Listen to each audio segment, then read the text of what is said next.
The man who pleaded guilty to sexually assaulting a child for more than a decade was sentenced today in New Britain Superior Court. Roger Barriault was sentenced to 25 years in prison, followed by 20 years of probation. Yeah, Barriault was accused of repeatedly sexually assaulting and impregnating a young girl who was in his care.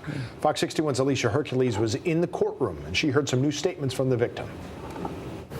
In her impact statement, the victim, identified as CE, said Barriault took something she could never get back, her childhood and her innocence.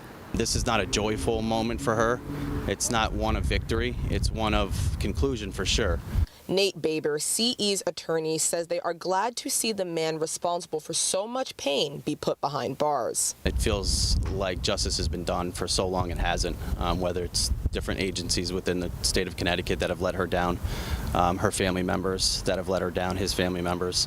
Now is a reckoning, and that's what it felt like for her. Roger Barriault chose not to speak at his sentencing. The judge handed down a 25-year sentence for the first-degree sexual assault, suspended after 10 years with a 5-year mandatory minimum sentence. Following his prison term, he'll be on probation for 20 years.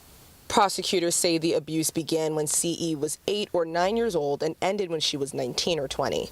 CE was just 12 years old when she became pregnant with his child and gave birth when she was 13. In her impact statement, CE says she wakes up afraid and questions everyone.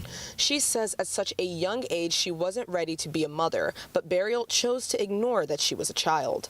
The victim was emotional as Barriault was put in handcuffs and led out of the courtroom. His wife, Darlene Barriault, was also charged in the case with risk of injury to a child. Baber says this isn't the end of her journey for justice. She's looking forward to continuing the fight. The victim has a $30 million claim against the Department of Children and Families. It's terrible when you read these records and see how many opportunities the Department of Children and Families had to save her, legitimately save her. And they failed. While no amount of money will change what happened to the victim, Baber says she deserves compensation for all that she went through. It's really discouraging to review it, and it's more discouraging that she has to fight so hard to get something that she so obviously deserves.